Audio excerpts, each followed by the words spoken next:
আপনার আধার কার্ড রয়েছে কিন্তু আপনার আধার কার্ডটি নিষ্ক্রিয় করে দেওয়া হয়েছে। এবার দেখবেন আপনার পরিবারের কেউ মারা গিয়েছে, তার আধার কার্ডটি কিন্তু এখনও সচল রয়েছে। এরকম কেস হচ্ছে এইখানে। এরকম সমস্যা অনুভূত হচ্ছে আমাদের এই ভারতের মধ্যে। প্রয়াতদের তালিকায় জীবিতদের নাম রয়ে যাচ্ছে এবং যাদের আধার কার্ডগুলো নিষ্ক্রিয় করা হচ্ছে তারা কিন্তু জীবিতদের তালিকায় রয়ে গেছে। এরকম সমস্যা হয়ে যাচ্ছে। আবার কারো যদি চোখের মণি মিলছে, কারো হাতের ছাপ মিলছে না, আবার কারো হাতের ছাপ মিললে চোখের মণি মিলছে না, এই সমস্যা শুরু হয়েছে। তো এই যে যারা মারা যাচ্ছেন তাদের আধার কার্ড নিয়ে একটা নতুন ঘোষণা করেছে ইউআইডিএআই কর্তৃপক্ষ, এবং যাদের চোখের মণি মিলছে না বা হাতের ছাপ মিলছে না এবং আপনার আধার কার্ড রয়েছে, সেগুলোও কিন্তু নিষ্ক্রিয় করে দেওয়া হচ্ছে। তাই আধার কার্ডটি নিষ্ক্রিয় হওয়ার হাত থেকে কীভাবে বাঁচাবেন এবং সেটা না জেনে না শুনে আপনার আধার কার্ডটি নিষ্ক্রিয় করে দেওয়া হবে যদি আপনি এই কাজটি না করেন, তো অবশ্যই ভিডিওটি পুরো দেখবেন। আর বেঙ্গল সার্চ চ্যানেলে যদি সাবস্ক্রাইব না করে থাকেন, চ্যানেলকে সাবস্ক্রাইব করে পাশে রাখা বেল নোটিফিকেশনটি অল প্রেস করে দেবেন। ফেসবুক থেকে দেখলে আমাদের পেজটিকে অবশ্যই ফলো দিয়ে রাখবেন। প্রয়াতদের তালিকায় রয়েছে জীবিতদের নাম।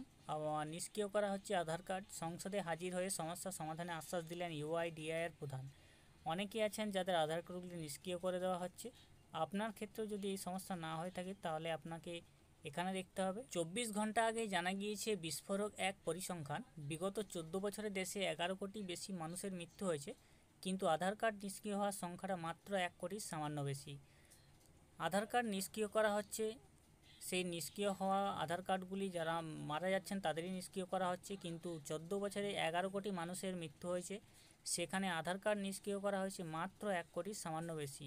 অর্থাৎ মৃত্যুর পর সক্রিয় রয়েছে অধিকাংশের আধার কার্ড, যা এটা কিন্তু সম্ভব নয়, কারণ মৃত্যুর পর আধার কার্ড নিষ্ক্রিয় করে দেওয়ার কথা। কেন কথা সেগুলো বলছি। এই নিয়ে সরকারের মধ্যেই সামনে এলো নতুন তথ্য। জীবিত থাকাকালীন নিষ্ক্রিয় হয়ে যাচ্ছে অনেকের আধার কার্ড। আপনি জীবিত আছেন, আপনার আধার কার্ড আছে, আপনার আধার কার্ডটি কিন্তু নিষ্ক্রিয় হয়ে গেছে। যে কোনো সরকারি সুযোগ সুবিধা বা যে কোনো জায়গায় আধার কার্ড এখন মাস্ট রয়েছে। আপনি সেই আধার কার্ড যখনই জমা দিতে যাবেন দেখবেন আপনার আধার কার্ডটি নিষ্ক্রিয় হয়ে গেছে। ফলে সংশ্লিষ্ট ব্যক্তির যাবতীয় নাগরিক পরিষেবা দীর্ঘদিন ধরে বন্ধ থাকবে। একের পর এক অভিযোগের জেরবার unique identification authority of India বা ইউআইডিএআই কর্তৃপক্ষ বৃহস্পতিবারই সংসদের পাবলিক অ্যাকাউন্টস কমিটি তলব করেছিল ইউআইডিএআইয়ের প্রধান ভুবনেশ কুমার সহ সংস্থার একাধিক আধিকারিককে। অর্থাৎ সংসদের যে কমিটি রয়েছে পিএসসি পাবলিক অ্যাকাউন্টস কমিটি, সেখানে ইউআইডিএআইয়ের প্রধান ভুবনেশ কুমার সহ তাদের অনেক আধিকারিককে জিজ্ঞাসাবাদ করেছিল বা তলব করেছিল। বৈঠকে সভাপতিত্ব করেন কংগ্রেসের সাংসদ কেসি বেণুগোপাল। সেখানে শুধু বিরোধীই নয়, সরকার পক্ষের সাংসদরাও আধার সংক্রান্ত নানা সমস্যার কথা তুলে ধরেন বিশ্বস্ত সূত্রে খবর। তো আধারের যে সমস্যাগুলি রয়েছে সেই সমস্যাগুলি ইউআইডিএআইয়ের কর্তৃপক্ষের কানে তোলেন সংসদের পাবলিক অ্যাকাউন্টস কমিটি। সাংসদদের প্রশ্নের মুখে পড়ে আধার কর্তৃপক্ষ মেনে নেন সমস্যা রয়েছে, তবে দ্রুত সমাধানের আশ্বাস দিয়েছেন ভুবনেশ কুমার, অর্থাৎ যিনি ইউআইডিএআইয়ের কর্তৃপক্ষ রয়েছেন তিনি বলেছেন যে সমাধান করে দেওয়া হবে। তো এখানে যে বলছিলাম, সাধারণত কেউ মারা গেলে তাদের আধার নম্বর নিষ্ক্রিয় করে দেওয়ার রীতি। আপনারা হয়তো অনেকেই এটা জানতেন না। আপনার বাড়িতে কেউ মারা গেছে, তাদের আধার নম্বর কিন্তু নিষ্ক্রিয় করে দিতে হবে। তাহলে কিভাবে মৃতদের তালিকায় থেকে যাচ্ছে জীবিত ব্যক্তির নাম? কোন ব্যক্তি জীবিত আছেন কিন্তু তাকে মৃতদের তালিকায় রেখে দেওয়া হচ্ছে। সেখানে কর্তৃপক্ষ দাবি করেছেন মৃত্যুপঞ্জিতে নাম থাকলে সংশ্লিষ্ট ব্যক্তিকে মৃত ধরে নেওয়া হয়, সেই মতোই নিষ্ক্রিয় করা হচ্ছে আধার, কিন্তু তাতেও ভুল থেকে যাচ্ছে।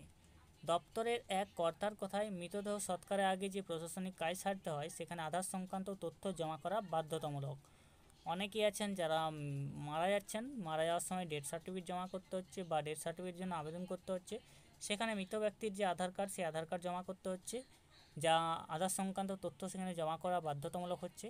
অনেকেই সেখানে মৃত ব্যক্তির বদলে কোনো জীবিত ব্যক্তির আধার সংক্রান্ত তথ্য জমা করেন। অর্থাৎ আপনার বাড়ির কেউ মারা গেছে, তিনি আপনার সম্পর্কে কেউ হন, এবার তার সঙ্গে আধার কার্ড জমা দিতে গিয়ে আপনি তার আধার কার্ড না দিয়ে আপনার আধার কার্ড হয়তো জমা দিয়ে দিচ্ছেন। সেখানে কোনো জীবিত ব্যক্তির আধার সংক্রান্ত তথ্য জমা করে দিচ্ছে। অনেক সময় দেখা যাচ্ছে যে সেই তথ্য যথাযথভাবে যাচাই করা হয়নি, ফলে সংক্রান্ত নথিপত্রের তথ্যে জীবিত ব্যক্তির আধার নম্বর বসে যায়, সেটি নিষ্ক্রিয় করা হয়ে যায়। জীবিত ব্যক্তির আধার কার্ড যখনই দেওয়া হবে সেটি কিন্তু নিষ্ক্রিয় করে দেওয়া হচ্ছে। এবার মৃত ব্যক্তি সেখানেই জীবিত রয়ে যাচ্ছে। প্রশাসনিক পদে থাকা কোনো না কোনো ব্যক্তির গাফিলতির কারণে এই ভুল হচ্ছে। এইভাবে নিষ্ক্রিয় হওয়া আধার সক্রিয় করা কিন্তু যথেষ্টই কঠিন। এখানে বলা হচ্ছে যদি কারো আধার কার্ড নিষ্ক্রিয় হয়ে যায়, সেই আধার কার্ড কিন্তু সক্রিয় করা যথেষ্টই কঠিন। সেই কাজটি যাতে সরলভাবে করা যায় তার নির্দেশিকা জারি করেছে আধার কর্তৃপক্ষ। পরিবারে কারো মৃত্যু হলে সে কথা জানানোর জন্য মাই আধার পোর্টালে সেই ব্যবস্থাও কিন্তু করা হয়েছে। আপনারা দেখবেন মাই আধার পোর্টালে সেই ব্যবস্থাও সেখানে করা হয়েছে। যদি আপনার পরিবারে কেউ মারা যান তাহলে আপনাকে জানাতে হবে যে তিনি মারা গেছেন, তার আধার কার্ডটি নিষ্ক্রিয় করে দেওয়া হবে। সে আধার কার্ডটি কাজ করতে পারবেন, কিন্তু সেখানে দেখা যাবে ব্যক্তিটি মৃত। নির্দেশিকায় বলা হয়েছে কোনো ব্যক্তি যদি এই সমস্যায় পড়েন তাহলে সংশ্লিষ্ট রাজ্যের ইউআইডিএআর অফিসে, তার আঞ্চলিক অফিসে আবেদন করতে পারেন। আবেদন করতে হবে নির্দিষ্ট যা এখন পাওয়া যাচ্ছে দপ্তরের ওয়েবসাইটে আপনি সেই ফর্মটি পাবেন, যে ফর্মের মাধ্যমে আপনাকে জানাতে হবে আপনার পরিবার মারা গেছে কিনা। কার্ডটি আপনাকে নিষ্ক্রিয় করে দিতে হবে। ইমেল বা ডাকযোগে বা সশরীরে হাজির হয়েও আবেদন করা যাবে। আবেদনের সত্যতা বিচার করবে কর্তৃপক্ষ। সেই মতো আবেদনকারীকে নিকটবর্তী আধার সেন্টারে পৌঁছতে বলা হবে। সেখানে মুখ বা চোখের মনি আঙুলের ছাপ নেওয়া হবে। যিনি জীবিত আছেন তারপর 30 দিনের মধ্যেই ফের চালু হয়ে যাবে। যদি আপনার জীবিত থাকেও আধার কার্ড নিষ্ক্রিয় হয়ে যায় তাহলে আপনাকে নিকটবর্তী যে আধার সেন্টার সেখানে যেতে হবে। সেখানে মুখ, চোখের মনি, আঙুলের ছাপ আপনার নেওয়া হবে। তারপর 30 দিনের মধ্যে আপনার আধার কার্ডটি চালু করে দেওয়া হবে। আর একবার সেই আধার যদি সক্রিয় হয়, জন্ম মৃত্যুপঞ্জি সংশোধনের জন্য তা পাঠানো হবে সংশ্লিষ্ট কর্তৃপক্ষের কাছে। বিষয়টি যাতে সহজেই মিটে যায় তার জন্য এই ব্যবস্থা করা হয়েছে। তবে এখনও পর্যন্ত জীবিত ব্যক্তিকে মৃত ধরে নিয়ে আধার নিষ্ক্রিয় করে দেওয়ার ঘটনা কটি ঘটেছে সেই তথ্য কিন্তু এখনও মেলেনি। জীবিত ব্যক্তি আছেন কিন্তু তার আধারটি নিষ্ক্রিয় করে বলা হয়েছে সেই ব্যক্তি মৃত। এই রকম কতগুলো ব্যক্তি রয়েছে সেগুলো কিন্তু এখনও জানা যায়নি। তাই আপনারা যারা সংক্রান্ত বিভিন্ন সমস্যায় পড়ছেন সেখানে অবশ্যই দেখবেন যাতে আপনার আধার কার্ডটি নিষ্ক্রিয় করে দেওয়া না হয়।